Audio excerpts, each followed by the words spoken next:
Internet. Hello, internet. We're cooking. We're vibesing. I never say that.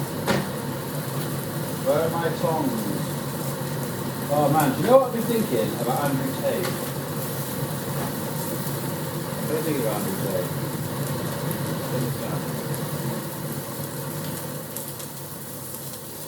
He's a bit of a whopper, isn't he? They're not very cool, those guys. They definitely offer a solution to a problem that's probably been purposely orchestrated. And have you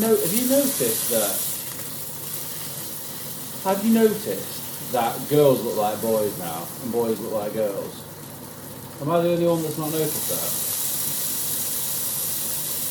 I'm really not enjoying my hair here. I'm going to get a hat.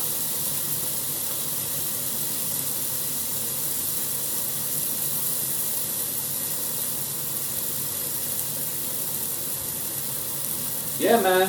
Have you noticed that? Look at that now. Look at that Jack swagger. Whoa, whoa, whoa. Look at those colours. How you blended those different colours together. You know what? Go for it. So, today on the menu is steak from the butchers. And here we have some chicken from the butchers. What was I saying? Andrew Tate. What was I saying about Andrew Tate? Is it a whopper? Oh yeah. Look at that for a chicken breast. Mamma mia. Mamma mia. Straight on there. So yeah, the thing with girls now, right, women, they all look like men and men are like all looking like women. Is anyone else like clocked onto that? The big eyebrows thing was the thing that set my mind at, like, the big eyebrows. It's like, firstly, they look horrible. You look like let me rephrase that. Firstly, you look like a boy. Those big eyebrows, you actually look like a boy. Boy's eyebrows, you look like Charlie from Busted. Like me. And then, I remember when Scallies, back in the day, Scallies used to be like fully Lacoste tracky and maybe some Rockport shoes and a full tracky, which I have been known to rock myself. However, what should we have? Chinese spice spice. Yeah, it's like all changed, and I think it's probably, I don't know why, but it's obviously for a reason. There's obviously a reason why, deeper than what we think. And I don't want to go into like, well, yeah, fuck it. Conspiracies, they're all coming out as true now. Now Trump's in power, there's all these scandals coming out. Look at like 9/11. Shit. There's whistleblowers about 9/11. Madness. Anyway, but as I was saying about the boys and the girls looking like each other, they do. It's really weird. Like, girls are super thin. And that's like what seems to be fashionably attractive with girls right now is super thin, no curves, and really thick eyebrows, and being like fucking Katniss Everdeen. I got accused of being a misogynist the other day as well, and that really was like, she had nothing to base it on apart from obviously just watching too much telly, I guess. Because my views are actually very pro-women.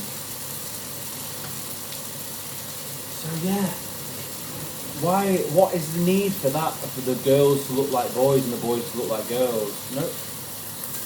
Yeah, it's a bit mad if you ask me. I'm not that good at cooking. Obviously this isn't really cooking, but I'm going to cut that off of it.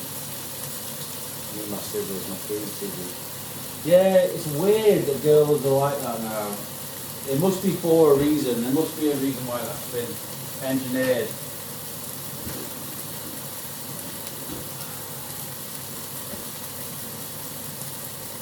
So, I don't know if... I don't like it. What's attractive with girls now? Looking like a little boy. Is that attractive? Is that really attractive? Or are we just being told that that's what's attractive because that's what's cool and then that's what girls do? So that feels a lot like what's happening. I don't think super skinny girls with no curves look like little boys. Especially with those eyebrows. Oh no, man. I'm really struggling there. I'm trying to do two things at once. It's not going all that well. I need a knife. So, yeah, that's what I've been thinking about today. Well, not just that. I made a bird city. I like bird watching, me. I really like bird watching. Birds are really cool. Flatten this fucker out.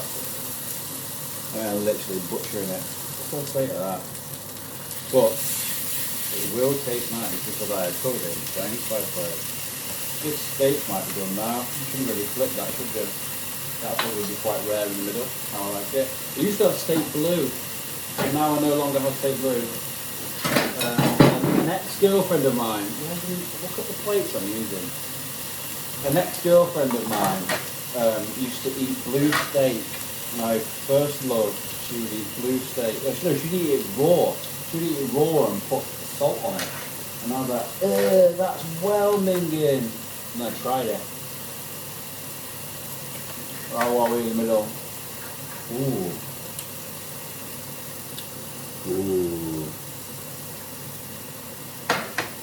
So yeah, you put a little bit of salt on it, and then literally that is well. Actually, I'm quite happy with that. The biggest mistake when you cook it, cook the flavour out. So anyway, back to my point about girls looking like little boys and boys looking like girls. It was never a thing. Like 2009, 10, that's when it all started. Men started to become more feminine and like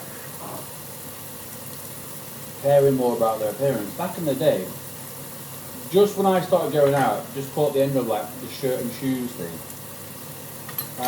People weren't arsed, men weren't bothered. Not really. And more men. If you look at the scallies now, no offence, you have this, to be fair. Like, you might be a nice person, but I'm not trying to be judgmental. But literally, they didn't care at all what they wore, and then it was really effeminate and looked down upon to like be fashionable. It's weird just having seen the change and being able to articulate that.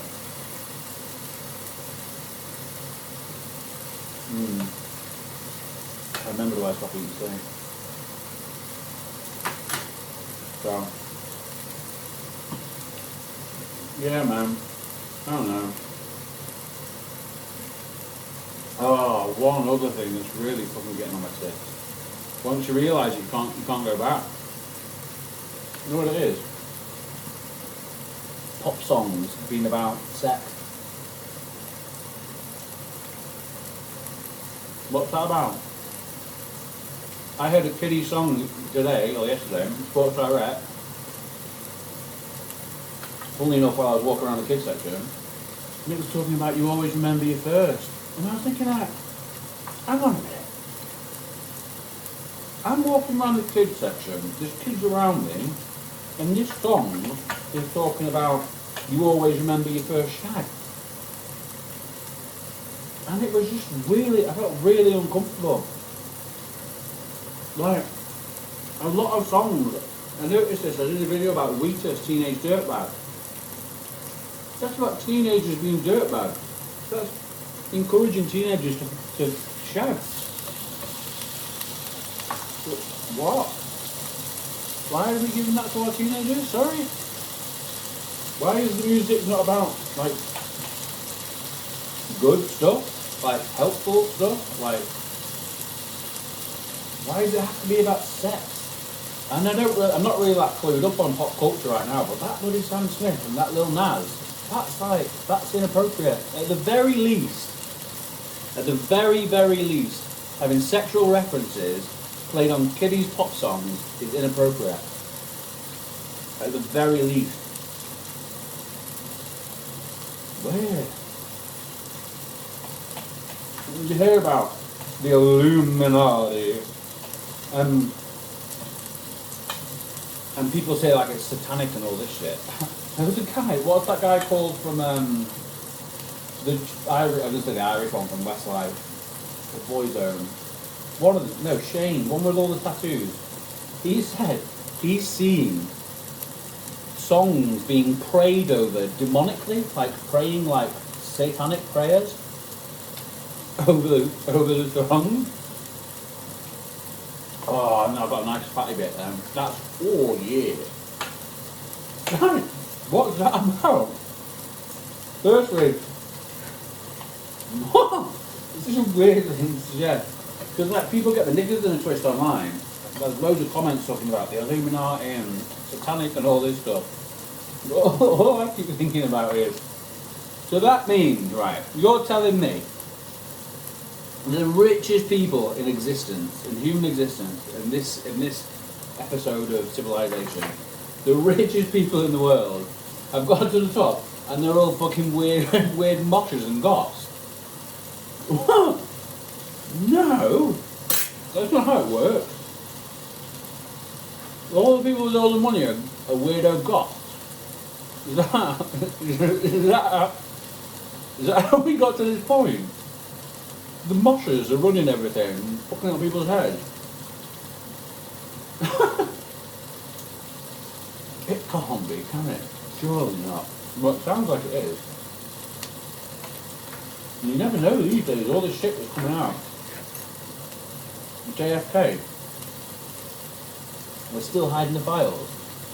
Problem is, there's people alive that would have to pay for like hiding that kind of stuff. So the scary one now is 9/11 because it was so recent. So Tucker Carlson was talking about it with some dude. I've not watched it. I try not to take too much of that stuff in. You know, I'm quite. I know this shit goes on, and I've known for a long time that this shit goes on. But like, it's a rabbit hole, and it's like, how much time do you give to this? Yeah, it's fucked up. Yeah, the people in control don't give a shit. Yeah, it's really bad. But it's me worrying about it, like, or throwing myself down the rabbit hole. The thing is, once you open your eyes to everything isn't as it appears, or as you're told, or as I've been told, because I don't actually know of anything, it's just outside of my immediate consciousness. But on the proviso that it is, and does, then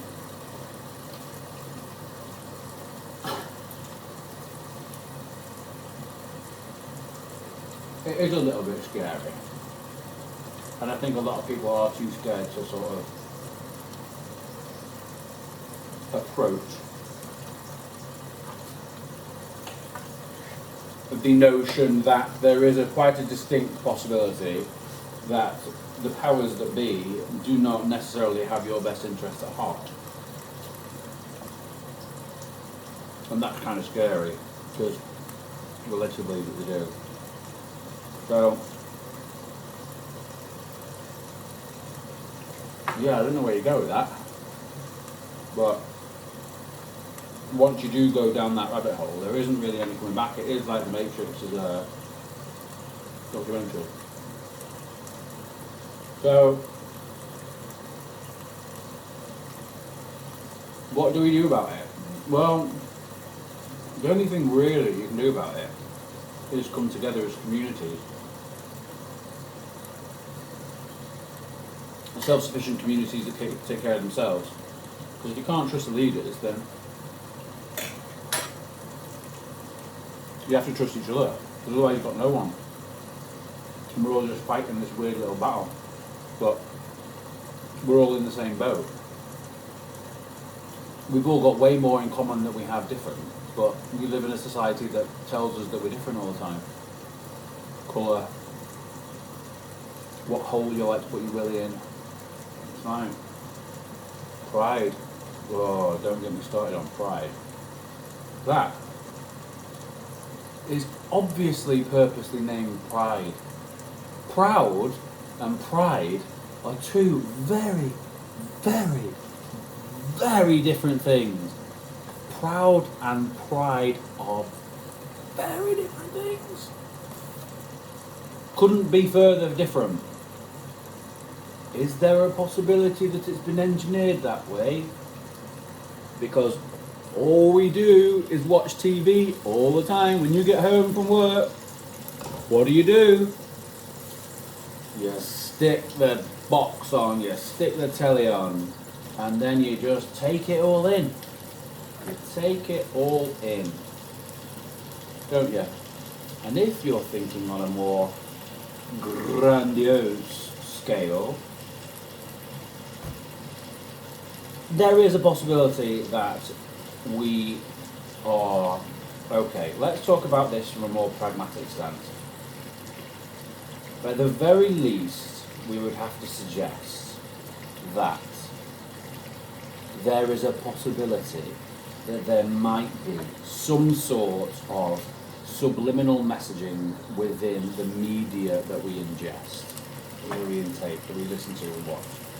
Now, if that said media, for example, kids' pop music, are talking about sex, I don't know that that's entirely appropriate.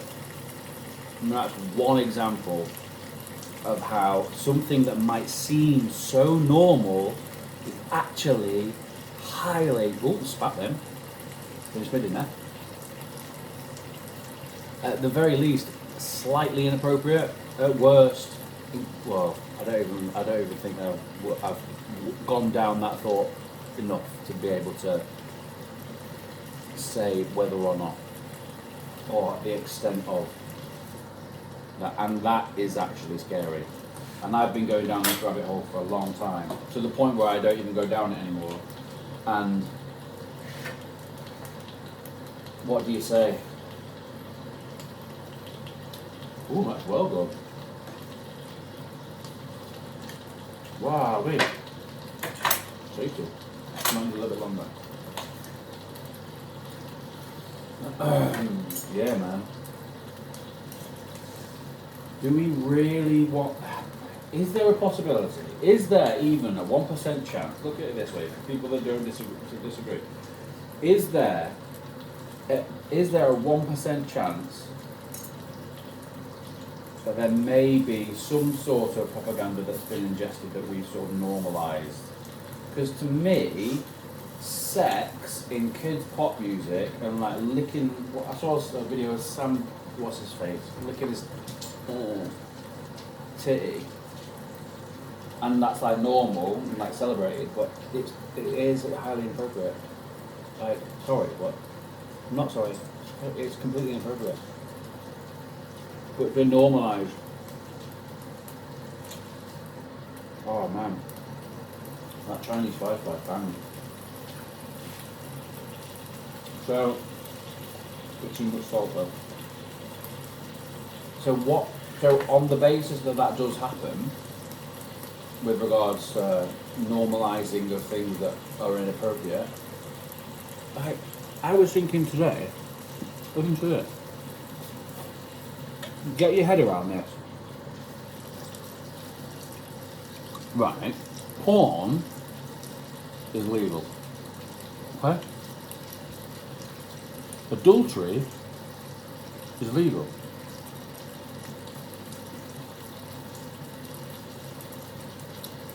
No, well, that wasn't thought process. What was I saying? Okay, so the laws within the system, right? Okay, the laws within the system. Why are things like adultery not illegal? Why is adultery not illegal?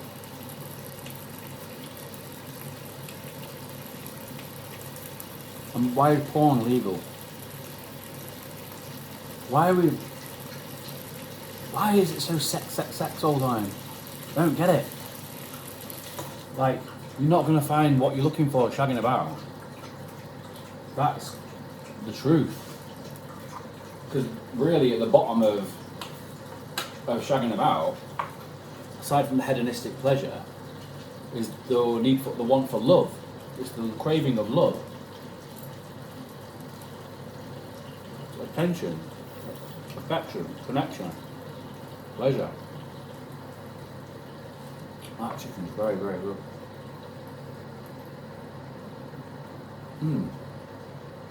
Wayne Walker. You got to do yourself there, pal. From Stokey Bay, Stafford Bay. So yeah, I don't know, man. I'm really pleased that there's like a shift in consciousness where these sorts of topics are being more widely discussed, because prior, you were a pariah. I'm a poet and I just don't know it. Prior, you were a pariah for even mentioning things like that. But now, there's a widespread consciousness of like, okay, there are things that we can lie to about. We are, in some senses, in some degree, in some possibility,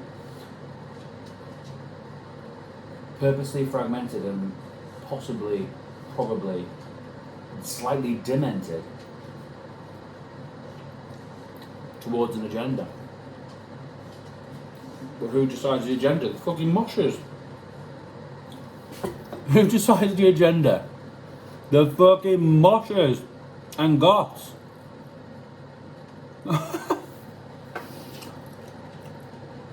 This is not real. This is not real life.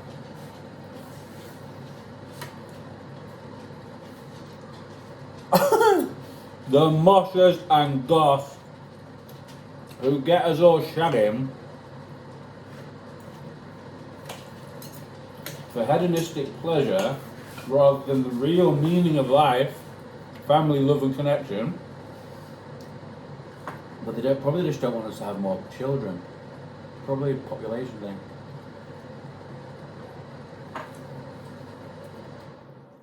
So, I hope you could hear any of that, otherwise I've wasted 22 minutes and 17 seconds. There is weird stuff that's happened. I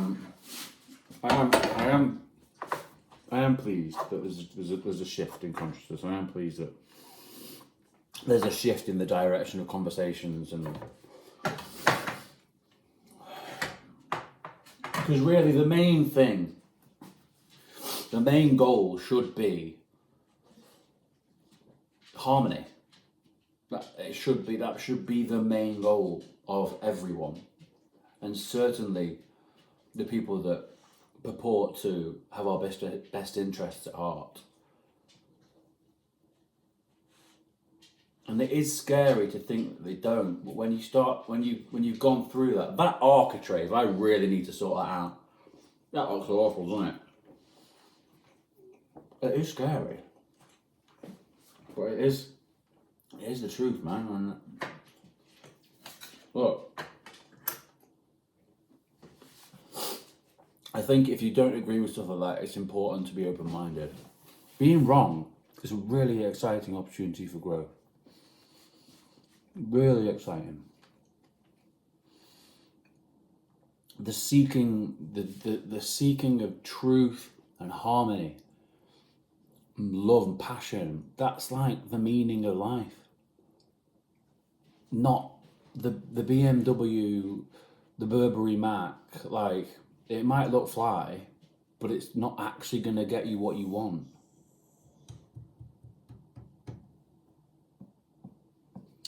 Because you don't even know what you want. You think you're going after something, but you're going after social status, social clout, moving higher up the social hierarchy, which it will afford you. But then you get there and you realise that is baseless. And you work it all back, and the only things that are important are love and family and connection, harmony, purpose. But we are drilled to think in terms other than that. So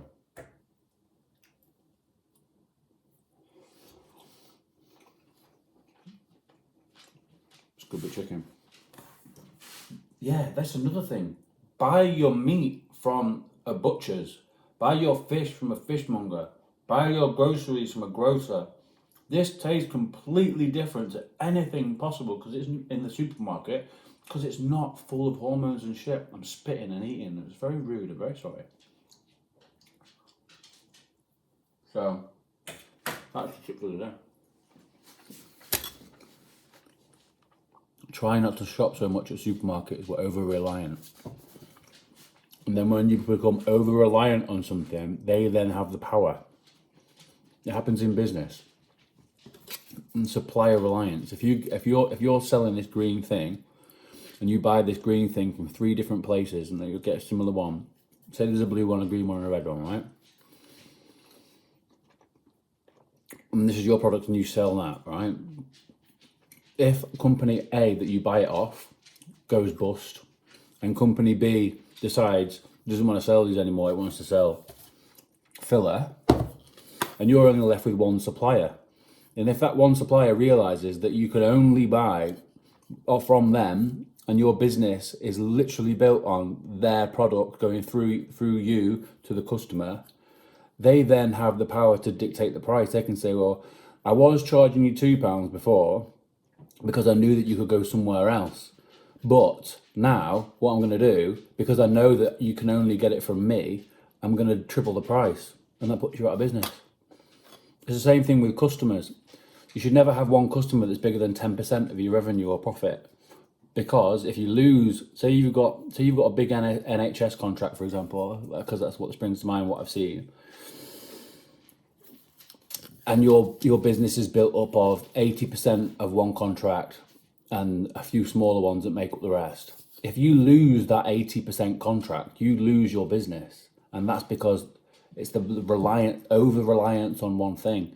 What we need to do is get the power back into the hands of the people, and celebrate community, and celebrate building up our communities ourselves, because the people that are supposed to won't. We take the power back and we do it ourselves, because we're over-reliant. That's why they can hike the prices up in the supermarkets, because they know that that's basically the only place that we can go for food. It's almost a monopoly. Over-reliance, a monopoly. So you have to be careful, because you're putting your faith in a system that's letting you down. Look at the state of England right now. Look at the state of Ireland, the UK, Europe, getting overrun. And the racism is coming in, and racism is bad. Racism is bad. It doesn't matter what you think. Racism is bad, because the person that you're abusing feels just as uncomfortable as you do about the situation that you're abusing them for. Racism is not good. I've experienced a little bit living abroad, and it's not nice. And my extended family experience it a lot, and it's not nice. So we have to find a way to be able to create positive change without being horrible, nasty racists, basically. I think I don't know if anyone ever watches this shit, but what I think we should do is wear our England football shirts more often. A show of solidarity. What's the word? Solidarity.